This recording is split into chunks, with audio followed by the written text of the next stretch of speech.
The right combination of butters can completely transform your product. So, a good tip when you're formulating is to always focus on the skin type. So, for today's video, we're going to focus on dry or mature skin. For instance, mango butter adds a smooth and velvety texture. Choosing shea butter can provide lasting moisture and it protects the skin's natural barrier.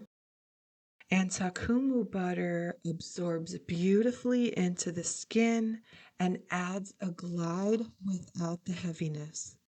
Butters for dry skin should melt on contact with the skin. It creates a luxurious, cushiony feel, especially in face creams, body butters, and balms.